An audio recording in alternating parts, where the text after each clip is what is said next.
luz, sabe que una luz es una medida de se medía de los granos. Y tampoco, dice, la luz se enciende para ponerla sobre un lugar alto, en un candelero. Ni tampoco se enciende una luz para ponerlo debajo de una cama, sino que se enciende para que todos lo vean. Amén. Y el Señor nos ha encendido a nosotros para que todos nos vean. Amén. Amén. En el lugar donde estemos haciendo lo que estemos haciendo, trabajando, estudiando, en nuestra casa, en el barrio, en el almacén, que ahí la gente pueda ver la luz del Señor.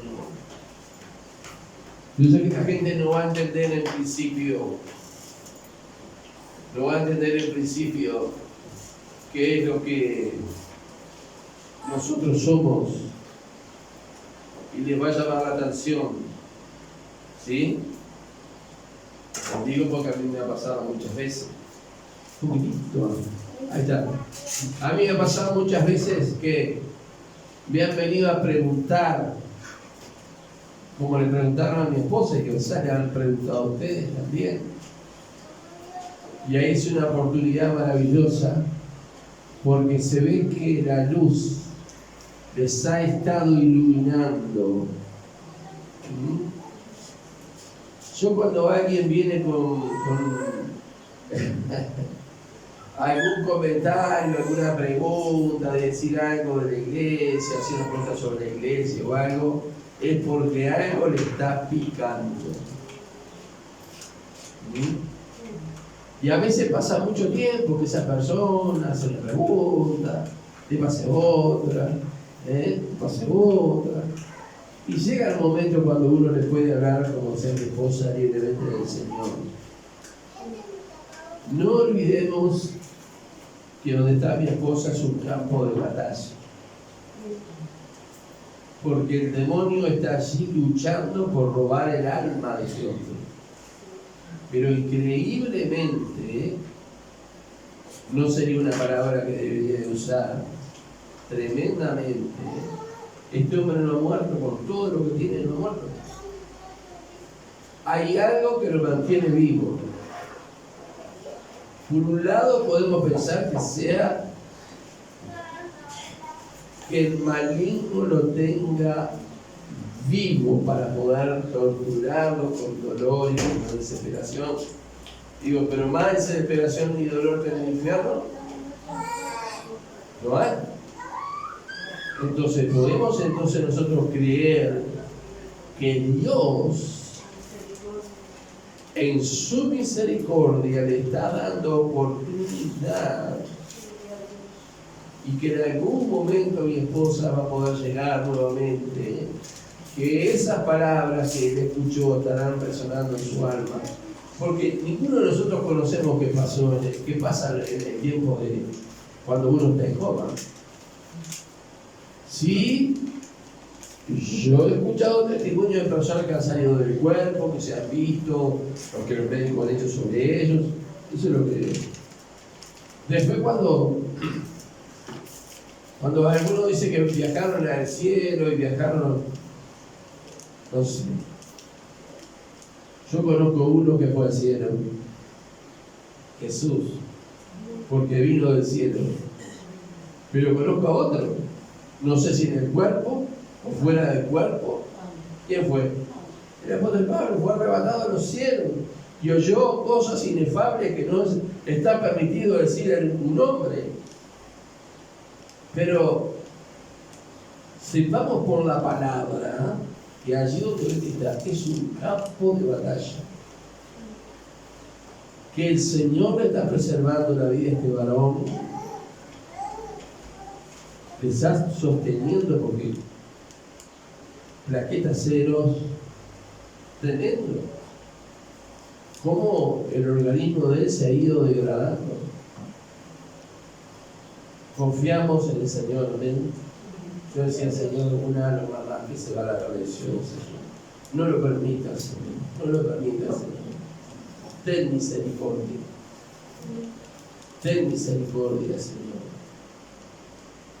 Y esperamos que así sea. Él tiene misericordia, ¿verdad? Creemos que Dios está trabajando. Esta alabanza, esta adoración enciende una luz, pocas veces se ha cantado, pero dice una gran verdad que está escrita en la palabra del Señor. Amén. Amén. Amén. Bueno, a veces porque le dan un amén, pero si no me aburro. Vamos a ir a 1 de Corintios. Vamos a iniciar el capítulo 4 hoy, con la ayuda del Señor, amén, con la ayuda de su Espíritu. Y antes de leer la palabra, vamos a orar al Señor, amén. Padre Celestial, en el nombre de Jesús,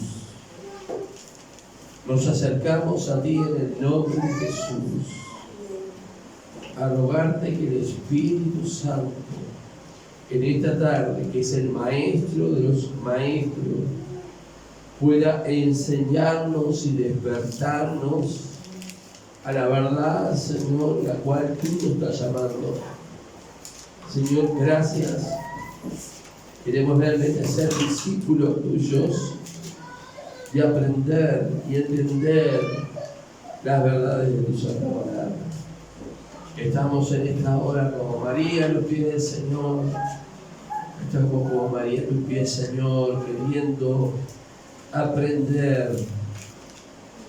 Tenemos hambre y sed de ti, Señor. Tú eres nuestro Dios. En el nombre de Jesús. Amén. Vamos a ir al capítulo 4 de 1 de Corintios. Ya le voy diciendo que lo que pude avanzar fueron 2 versículos. Porque ahí me encontré con una enorme sorpresa. ¿Se acuerdan que venimos? Porque en los primeros 4 capítulos el apóstol Pablo ataca un sinnúmero de temas que están relacionados con que yo soy de Pablo. ¿Se acuerdan? Hemos visto. Yo soy de Pedro, otros son de Cristo, otros eran de Apolo. ¿Sí? Y terminamos el capítulo 3, donde vimos que allí el apóstol habla de que ellos son colaboradores de Dios. Y nosotros como hijos de Dios, todos nosotros somos colaboradores. Colaboramos en la obra de Dios. Dios nos da el privilegio y el honor, amén, de colaborar con Él. Nos hace parte. Qué lindo, ¿verdad?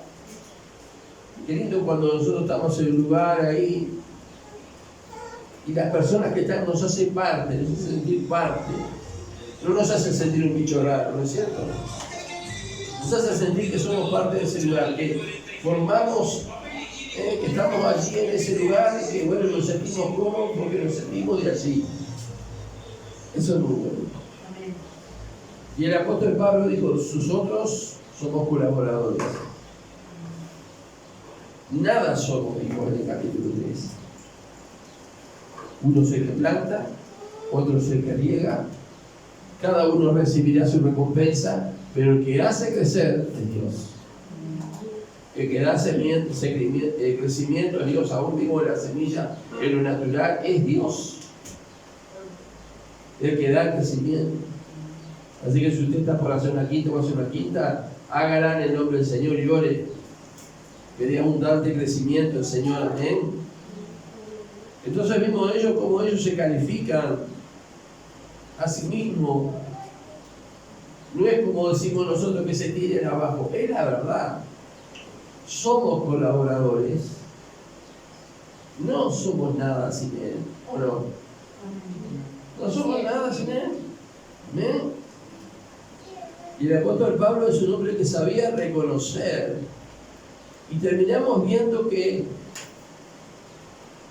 el apóstol dice, ¿por qué están discutiendo sobre estas cosas si todo es vuestro? Los ministerios de la iglesia son de los hermanos, son de la iglesia. Pablo, Cristo, Apolo, todo es vuestro. Y estuvimos leyendo algunos textos de la palabra del Señor. ¿Ven? Pero ahora cuando entramos al capítulo 4, dice así en el versículo 1 y versículo 2, vamos a leer. Así pues, téngannos los hombres por servidores de Cristo. Amén.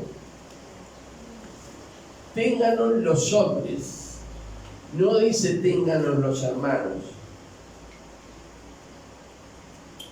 Téngannos los hombres como servidores de Cristo. Amén. Todo lo que nosotros hacemos, la forma que nosotros nos conducimos como hijos de Dios, lo que hacemos será el material con el que edificamos, ¿se acuerdan? Plata, oro, piedras preciosas o la madera, la hojarasca, hay cosas que se destruyen con el fuego, porque un día va a haber un fuego y a veces el horno se calienta 7 veces, como decía. No tiene por qué ser en la eternidad. Muchas veces el horno se calienta 7 veces acá, Dios permite, como los amigos de Daniel. Como servidores de Cristo y nada más, como colaboradores, como personas que dependemos enteramente del Señor, nada somos sin Él. Amén. Pero dice algo más: somos servidores y administradores. ¿Sabía usted eso? Yo admiro a las personas que se saben administrar o que saben administrar, sea lo que sea, porque yo no soy un buen administrador. No me considero un buen administrador. Sí administro, pero acá el Señor, el apóstol Pablo, está hablando administradores de los misterios de Dios. Acá no está administrando un surtido, no está administrando el dinero, no está administrando algo terrenal, ¿verdad? Algo humano, sino dice, ¿qué cosa? Los misterios de Dios. O sea que él le fue elegido para hacer una tarea, ser siervo de Cristo y un administrador.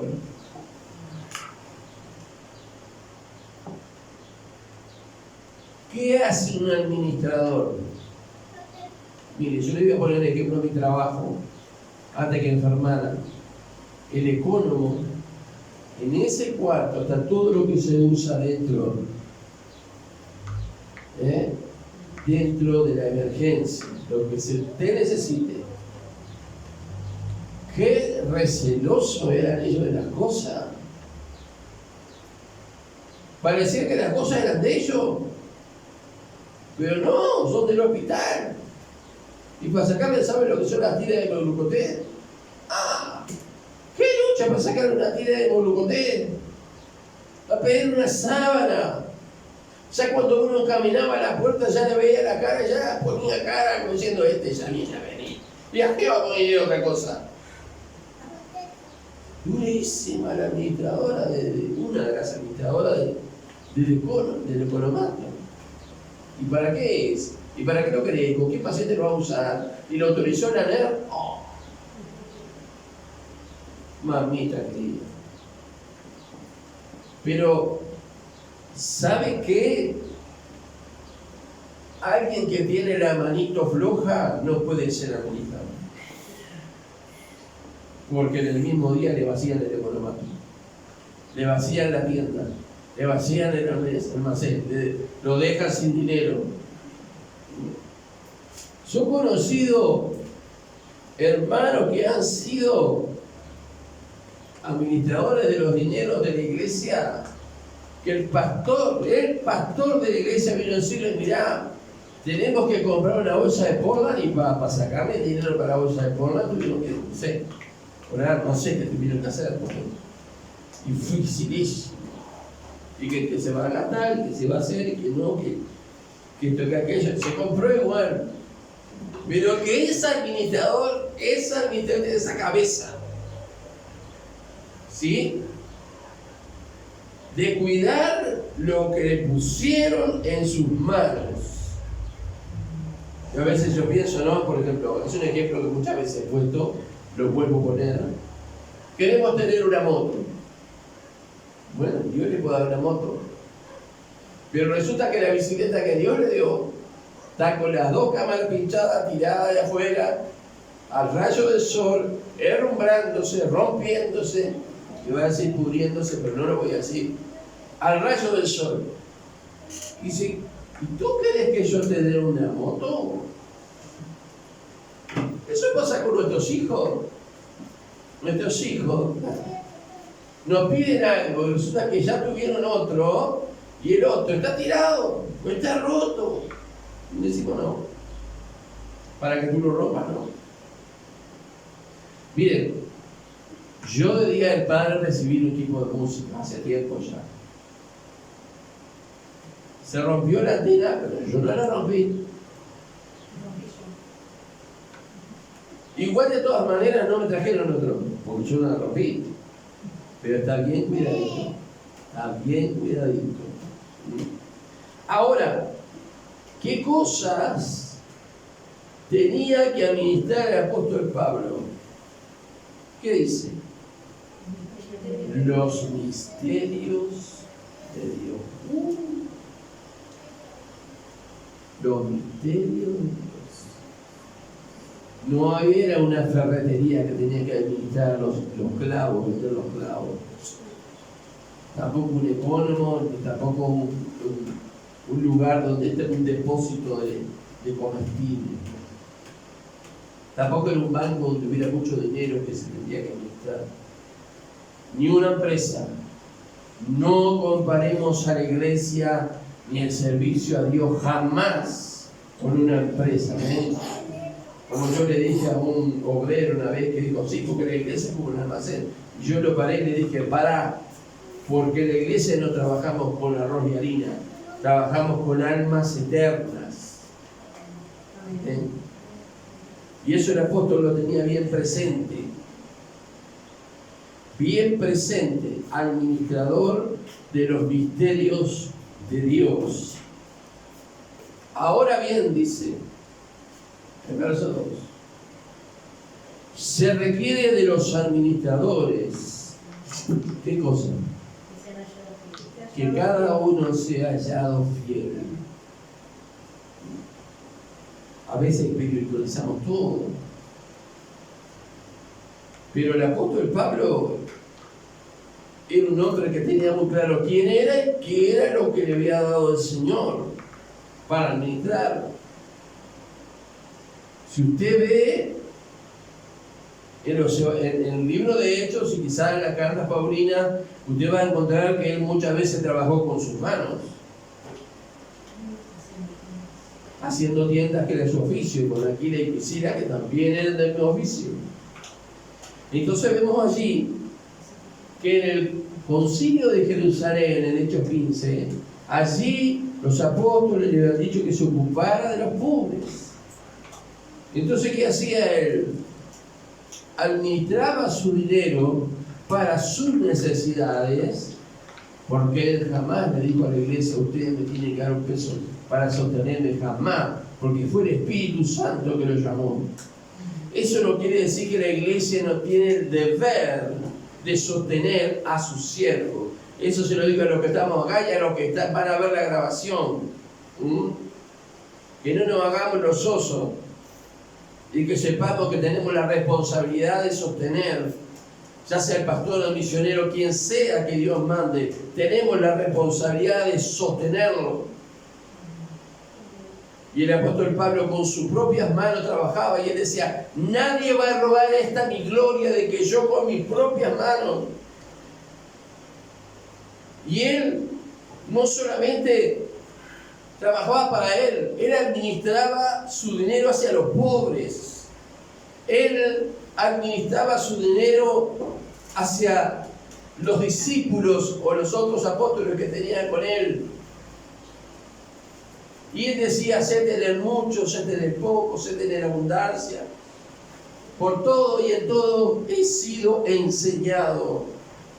Pero él era un buen administrador. Yo le pregunto a usted, en lo que Dios le ha dado, porque todo lo que usted tiene dado, Dios se lo ha dado, todo. Su cuerpo, su salud, sus hijos, todo. Sus estudios, su trabajo. Póngale el nombre que quiera. ¿Qué está haciendo usted con eso? ¿Lo está administrando bien? O cuando usted recibe dinero, por ejemplo, lo tiene, hay personas que reciben dinero y lo tienen que gastar sí o sí. Parece que el dinero le da electricidad en la mano.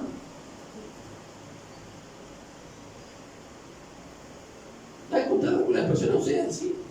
Yo he encontrado personas así, que parece que el dinero les pica la mano y reciben dinero y reciben y al rato nomás ya no tienen nada. ¿Cómo pues? Pero aún ese dinero viene de la mano de Dios. Y no piense quien es un mal administrador de los bienes de este mundo, que Dios lo va a usar para administrar, como dice acá el apóstol Pablo, claramente el comienzo del capítulo 4. Si no somos fieles en lo poco, porque el Señor nos llamó a eso primeramente, a ser fieles en lo poco. Porque el que es fiel en lo poco, luego será fiel en lo más. ¿Entiendes?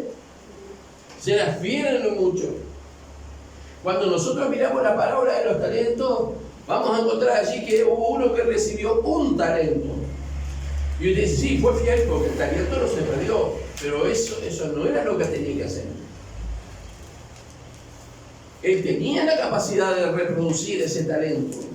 Y cuando vinieron los otros, que uno tenía 5 y otro tenía 3, o 2, no recuerdo bien, pero también está la parábola de las minas, ahí cuando vinieron ellos, recibieron el doble, o fueron puestos sobre el doble de cantidad de ciudades. Tenían 5 talentos, recibieron autoridad sobre 10 ciudades. ¿Y eso por qué? Porque fueron buenos administradores. La palabra nos enseña que tenemos que ser buenos administradores de los bienes venideros.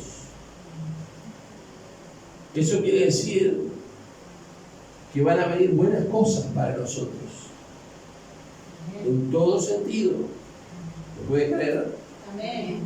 Pero tenemos que ser buenos administradores. Porque Dios en confianza nos lega a nosotros determinadas cosas que Dios dice, bueno. Dice, pero Señor, qué poco que me diste. Bueno, sé fiel en lo poco. Sé fiel en lo poco, dice el Señor, y en lo mucho te pondré. Y sabe que el apóstol Pablo fue un hombre que fue fiel en lo poco. Sí. Pero se ve que él ya en su vida anterior, antes de conocer a Cristo, era un excelente administrador. Pero ahora, ese talento natural que tenía que poner, lo puso en las manos de Dios. Yo entiendo. Nosotros como creyentes que vivimos en el tercer mundo tenemos que aprender a administrarnos. ¿Verdad? Si no estamos en el horno, tenemos que aprender a administrarnos. Pero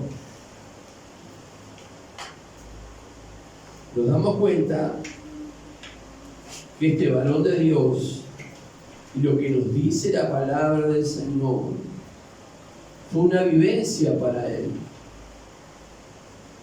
se refiere a que cada administrador, cada uno, sea hallado fiel. ¿Qué le ha conferido el Señor?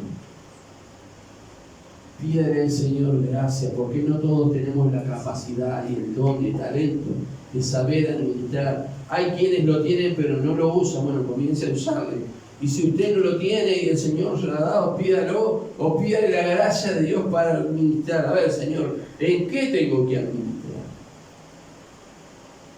A veces tenemos que administrar nuestras horas de sueño. Tenemos que administrar nuestras horas de descanso.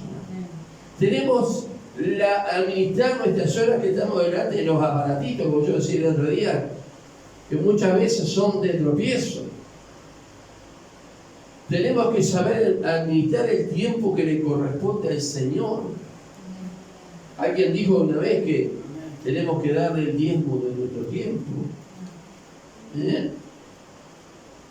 ¿Cuánto es el diezmo de nuestro tiempo del día? ¿Son 24 horas? ¿Son 2 horas y 40 minutos? ¿O yo me equivoco? Sí. A ver, vos que creo con el último. 2 horas y 40 minutos deberían de ser del Señor. Si es que debiéramos dar el tiempo de nuestro tiempo. Damos 2 horas y 40 minutos, damos casi 3 horas al Señor por día. Bueno, el Señor nos ayuda. El Señor quiere que entendamos en esta tarde que Él nos quiere delegar cosas hermosas y maravillosas, gloriosas, como ya lo hemos visto en 1 Corintios, cosas que ojo no vio ni oído yo, son las que Dios tiene preparadas para la criada. Y esas cosas nos quiere delegar a nosotros. Y para eso contamos con su ayuda, como decía la palabra recién, y aquí yo estoy con vosotros todos los días hasta el fin del mundo, y no siguió la palabra, faltó esa parte del versículo. Tenemos la ayuda del Espíritu Santo, la gracia de Dios, la palabra, tenemos todos los elementos para poder. La cuestión es querer. Y como decía el pastor Zapata, nos ve acá, todo es parte de una decisión. Miren, cuando nosotros tomamos una decisión de hacer algo, nos vamos a equivocar. Le vamos a errar. O sea, la verdad es que hoy no tengo ganas y no lo hacemos. Y eso nos pasa a todos. Hasta que comenzamos a tener cierta disciplina, ¿no es cierto? Y ahí no podemos terminar el día sin hacer aquello. No, el Señor nos ayude. Ahora, el apóstol Pablo, un hombre fiel. Él mismo lo dice. No lo iba a leer, pero lo vamos a leer en el verso 3. Dice: yo en poco tengo el ser juzgado por vosotros. Qué tremendo, ¿no? Nadie podía señalarlo. O por tribunal humano, verso 3, ¿no? Ni aún yo me juzgo a mí mismo. Porque él, después que se convirtió, se puso en las manos del Señor. Y ojalá, hermano, nosotros pudiéramos tomar ejemplo, porque se puso en las manos de Dios, hizo todo tal cual el Señor le llamó. Y dice el 4, porque aunque de nada tengo mala conciencia, a nosotros nos pesan tantas cosas en la conciencia que teníamos que haber hecho, que debíamos haber hecho y no lo hicimos, nos quedamos a aquello. Pero él no. Dice: no por eso soy justificado por el que me juzga es el Señor. Usted se estaba refiriendo a las personas que estaban alrededor, que no había nadie que lo pudiera juzgar. Pero obviamente el Señor sí le podía juzgar, porque no somos perfectos, somos perdonados. Pero él tenía su conciencia. Mire, esto de la conciencia limpia, él lo repite muchas veces a lo largo de sus epístolas. Dice el 5, así que no juzguéis nada antes de tiempo hasta que venga el Señor, el cual aclarará también lo oculto de las tinieblas y manifestará las intenciones de los corazones, y entonces cada uno recibirá su alabanza de Dios. ¿Sabe que Dios no va a pedir cuenta? ¿Sabía usted de lo que les dio? Cuando tú termines la profesión de medicina y empecé a trabajar, pasen los años y llegues a la presencia de Dios, el Señor te va a preguntar qué hiciste con mi presencia. A todos nos va a preguntar. ¿Qué hicimos con lo que Él nos dio? ¿Bien? Por eso Él dice que el Señor también aclarará también lo oculto de las tinieblas. Y el que tenía un solo talento, lo escondió en la tierra, no lo perdió. Pero ¿cuál era la voluntad del patrón, del dueño? Que lo entregara a los banqueros y que eso se multiplicara en otro talento, que cuando él viniera le devolviera 2 talentos. Eso era la voluntad del dueño. Y nosotros tenemos al Señor, que es nuestro dueño. ¿Y cuál es la voluntad del dueño? Que yo entierre mis talentos.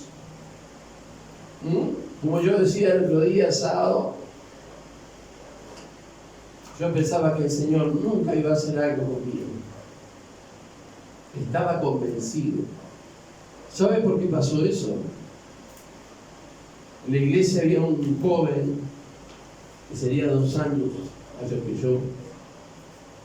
Él era un obrero importante en la obra de confianza de los pastores.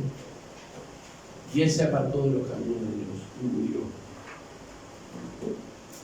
De alguna manera eso para mí fue un cimbrazo tan grande. Yo dije, lo que pasó con fulano le da la pauta de que Dios conmigo es nada más. Porque yo me desanimé frente a esa situación. Yo dije, Dios, me decaí, me desanimé, me desarmé, por dicho. Me alejé, estaba ahí, pero no estaba ahí. Y yo dije, Dios mío, yo le decía al Señor, yo no quiero que tú no puedes hacer nada conmigo. Sin embargo, como les comentaba, desde la juventud, muy jovencito, ya el Señor me había marcado, pero tuvo que convencerme el Señor, tuvo que convencerme de muchas maneras. Se tomó el trabajo de convencerme de que la cosa no era como yo pensaba, sino como Él quería. Amén. Gloria a Dios. Así que administrador, dice el apóstol Pablo, nada más y nada menos de los misterios de Dios.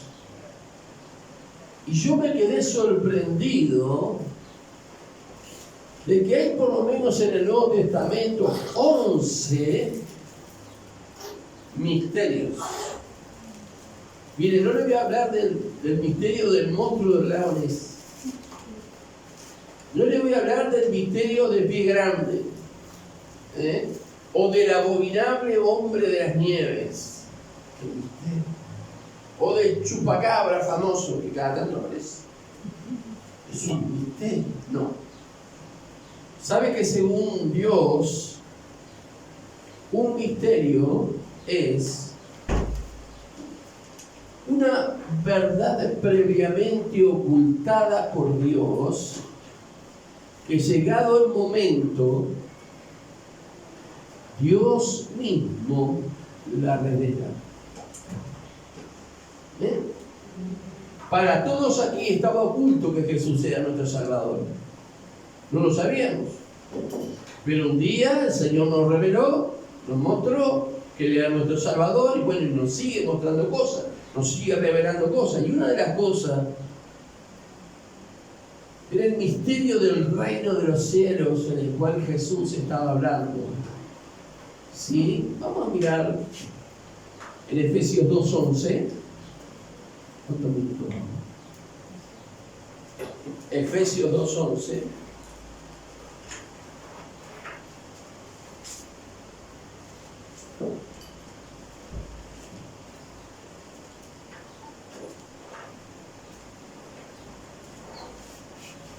Sí.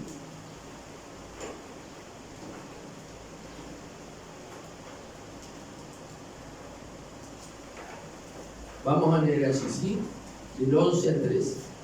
Dice, por tanto, acordaos de que en otro tiempo vosotros los gentiles, o sea, nosotros, en cuanto a la carne, era llamados incircuncisos por la llamada circuncisión, hecha por mano en la carne. En aquel tiempo estaba sin Cristo, alejados de la ciudadanía de Israel y ajenos a los pactos de la promesa, sin esperanza y sin Dios en el mundo.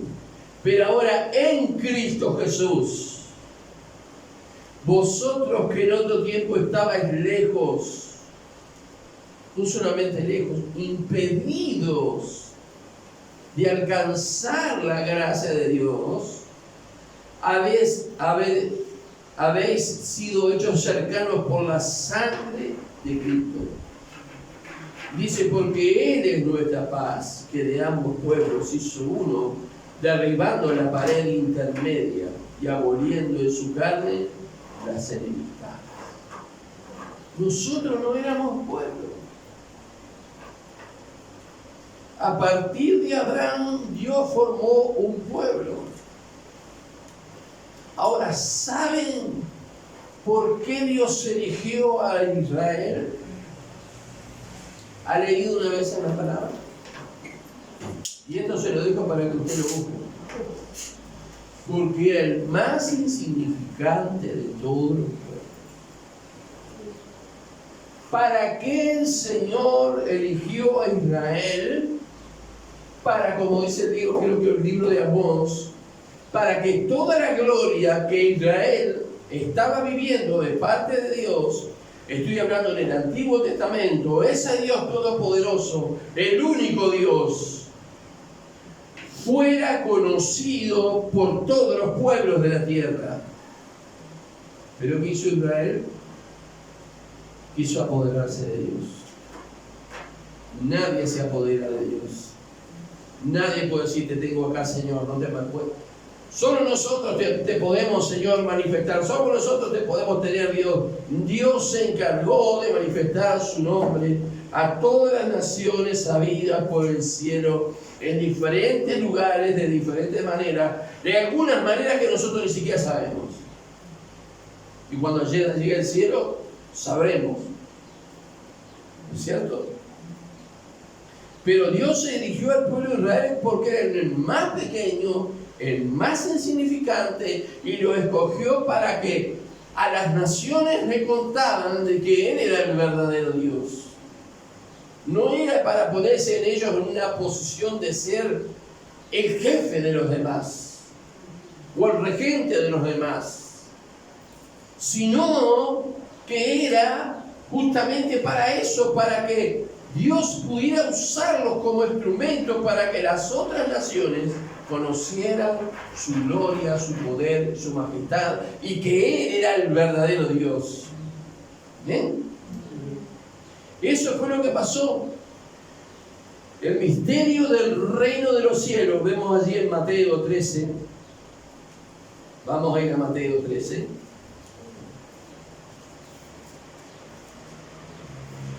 Allí en Mateo 13, desde el versículo 1 al 50, no lo vamos a leer todo, si usted quiere leerlo en su casa después, justamente está hablando del reino de los cielos. Porque el reino de los cielos vino con su rey, que no fue reconocido como rey, ¿sí? Y si usted comienza a mirar estos textos, cada episodio, dice, porque el reino de los cielos Porque el reino de los cielos, en cada episodio, usted casi todos los episodios, va a encontrar que empieza porque el reino de los cielos. ¿Quiere saber cómo es el reino de los cielos? Entonces, tómese un tiempo para estudiar estos pasajes. Habla de que es como una semilla de mostaza, es como, dice acá que es como un tesoro escondido, como la perla de gran precio, como una red, como el trigo, como un tesoro, como la semilla. Es tremendo. ¿Cuántas implicaciones está? Jesús estaba mostrando qué cosa, un misterio, algo que estaba oculto por el Señor y que ahora estaba siendo revelado por la vida, por el ministerio del Señor Jesucristo, de lo que era el reino de los cielos.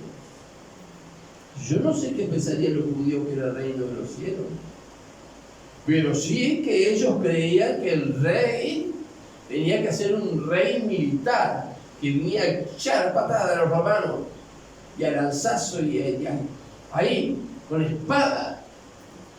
Eso era lo que ellos creían. Por eso ese día, cuando todos salieron a recibir al Señor, Hosana, el que viene en el nombre del Señor, pues esa palabra Hosana significa salva ahora. Entonces, lamentablemente para ellos, él venía sentado en un pollino, en un burro, símbolo de que un rey viene en paz, no en un caballo, porque cuando un rey entraba a la ciudad o llegaba a la ciudad a caballo, quería decir que venía en son de guerra, pero él venía en paz. Y quizás ellos pensaban que ahora Jesús, todo iba a explotar y que Jesús iba a ir a la Torre Antonia, donde estaba la guarnición de los romanos, y que iba a matar a todos los romanos, y que iba a liberar a Israel de los romanos, pero Jesús no fue a la Torre Antonia, que estaba allí también, cerca de donde estaba el templo. Jesús se fue al templo. Dice que miró cómo estaba todo y se fue. Pero nadie entendió que el reino de los cielos, que el reino de Dios es un reino de paz. La palabra del Señor nos enseña que el reino de los cielos es un reino de justicia, de paz y de gozo en el Espíritu. Y ellos no querían ninguna de esas cosas. Ellos querían cortarle la cabeza a todos los romanos, sacar las tripas y tirarlos para afuera de las murallas de la ciudad y quedarse ellos con la ciudad. Pero había motivos y razones que no lo vamos a ver ahora, por las cuales ellos están sometidos a los romanos. Que el Señor nos ayude, ¿verdad? Algo que estaba oculto, Jesús lo trajo a la luz, el reino de los cielos. ¿Cuánto sabemos nosotros del reino de los cielos? Yo les invito, por favor, si se animan, lean 13, todos esos capítulos, todo ese capítulo. Es tremendo, porque habla allí del reino de los cielos, de cómo es el reino de los cielos. Es el reino al que usted pertenece. ¿Me entiende? Ese reino al que yo pertenezco. ¿Usted pertenece al reino de los cielos? Amén. Miren que ya hablamos lo del nuevo nacimiento, estuvimos como 3 meses hablando. Si no hemos nacido de nuevo, no sé. Miren los videos. Pero es para los nacidos de nuevo el reino de los cielos. Amén. Por eso, ocupémonos en ver lo maravilloso del reino de los cielos. Vemos el misterio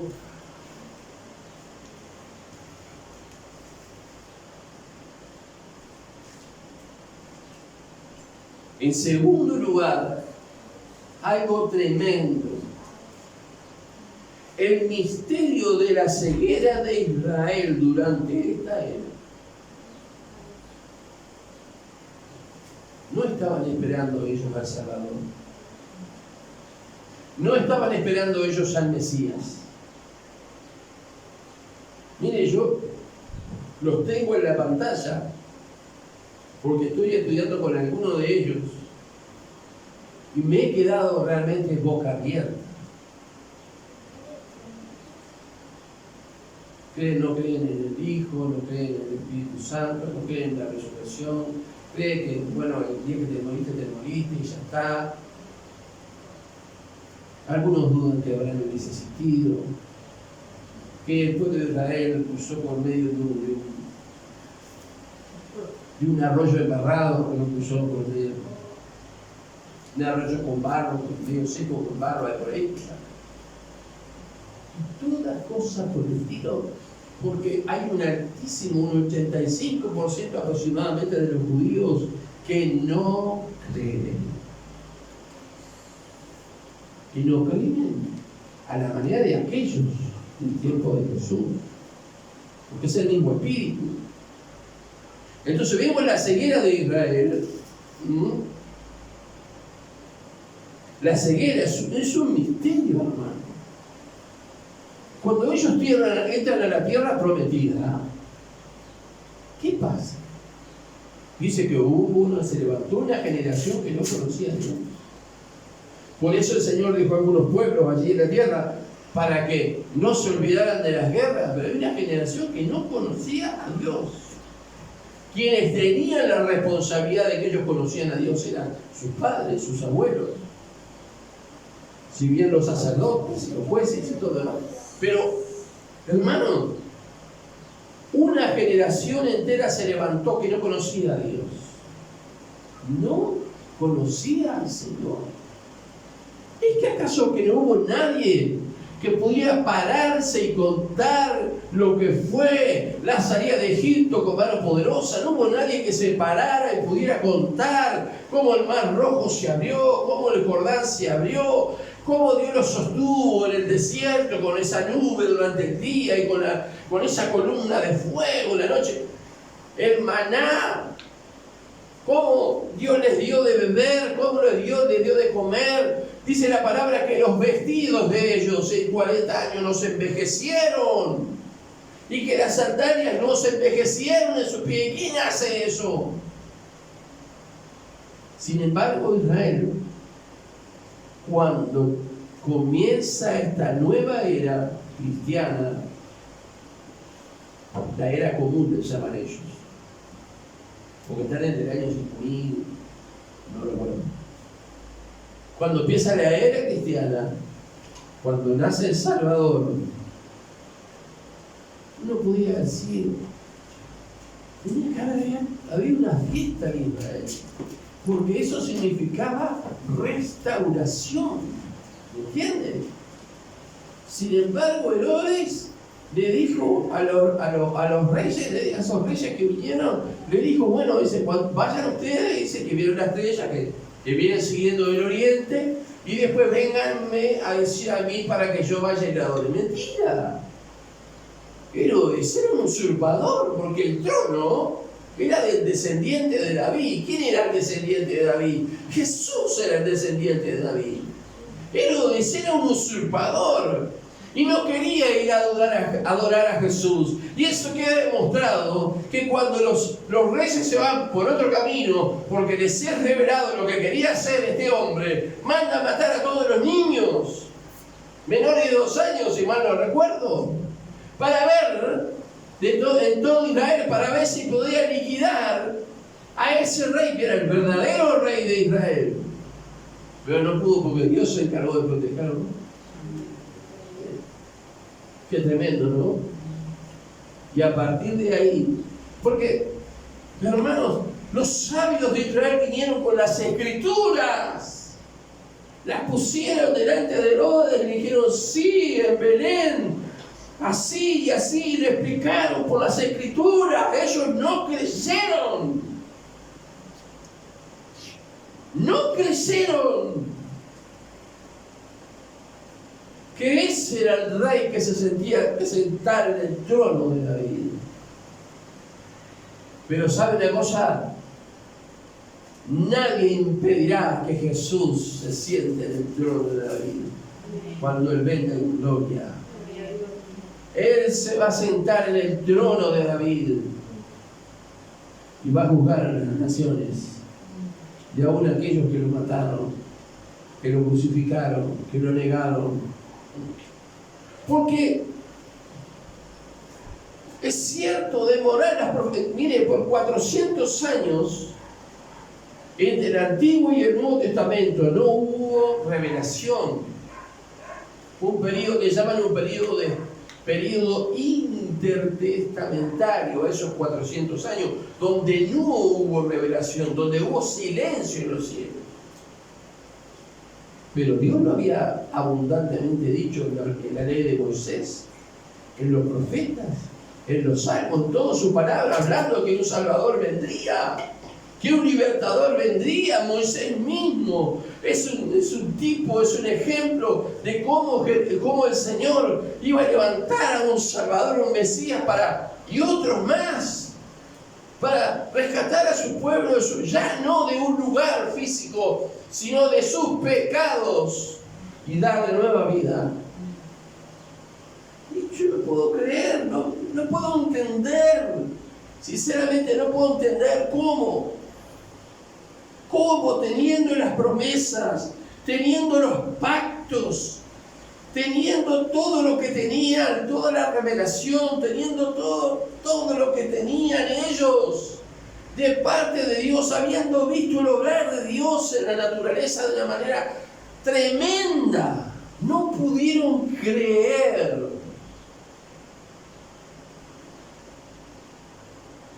No pudieron creer.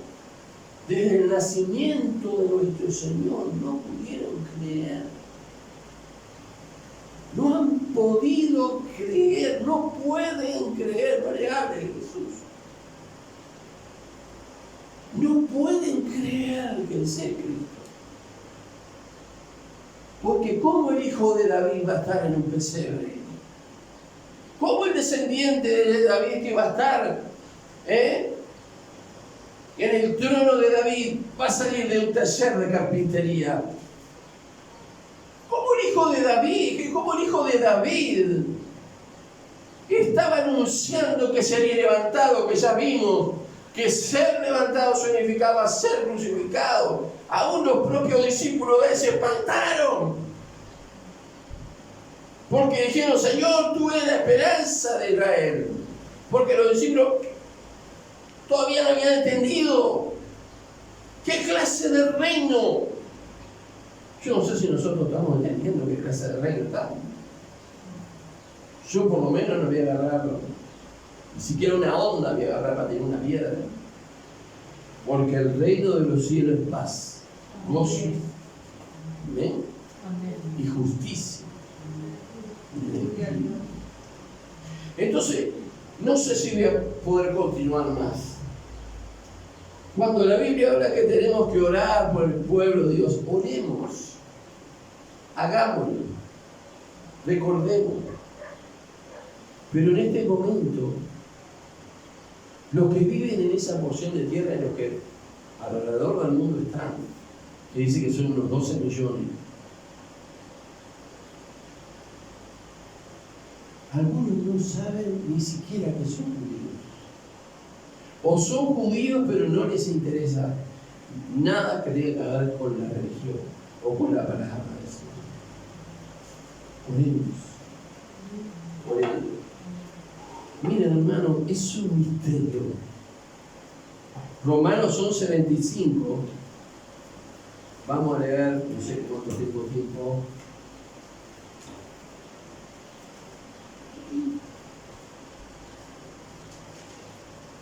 ¿Alguien que lo escuche, por favor? Porque no quiero, hermanos, que ignoréis este misterio, para que no seáis arrogantes en cuanto a vosotros mismos, que ha acontecido a Israel endurecimiento en parte, hasta que haya entrado la plenitud de los gentiles. Amén. Amén. ¿Vieron? Es un misterio, no quiero que ignoren este misterio. Que Israel ha sido endurecido como en parte. ¿Por qué?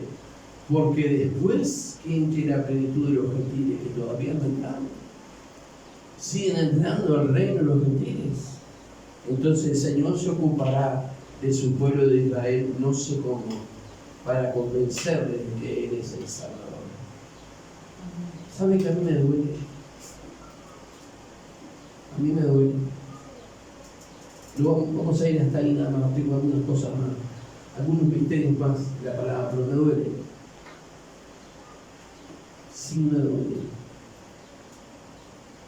Porque el Estado de Israel se fundó sin Dios, se fundó sin Dios. Fue un Estado que se fundó sin Dios.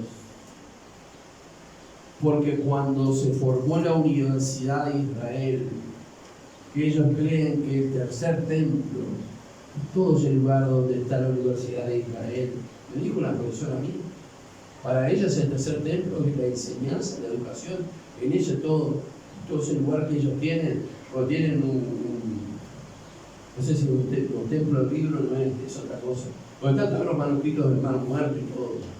Entonces ellos creen que ese es el tercer, pero no es lo que dice la palabra.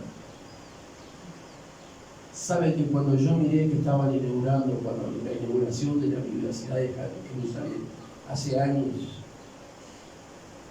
ellos estaban de espalda a la ciudad. ¿Cómo tocó mi corazón eso? De frente al mar, de espaldas a la santa ciudad de Jerusalén.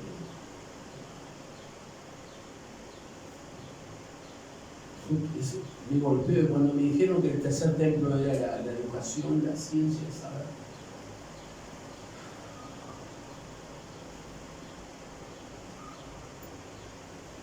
El Señor nos ayude a nosotros a poder entender nosotros la parte que nos toca. Dios se encargará de ellos. No los juzguemos, no los señalemos. Todo lo que estoy diciendo no es algo que se haya dicho en lo oculto, es algo que se ha hecho en público. Pero quisiéramos en esta hora que orásemos por nosotros para que podamos entender que hay cosas que Dios ha ocultado que quiere mostrarnos. ¿Sabe que Dios parece como Dios es un padre como que tiene determinados obsequios tan importantes para nosotros, está deseando dar? Vamos a orar al Señor, que el Señor nos ayude a nosotros a poder entender, comprender, asimilar el reino de Dios.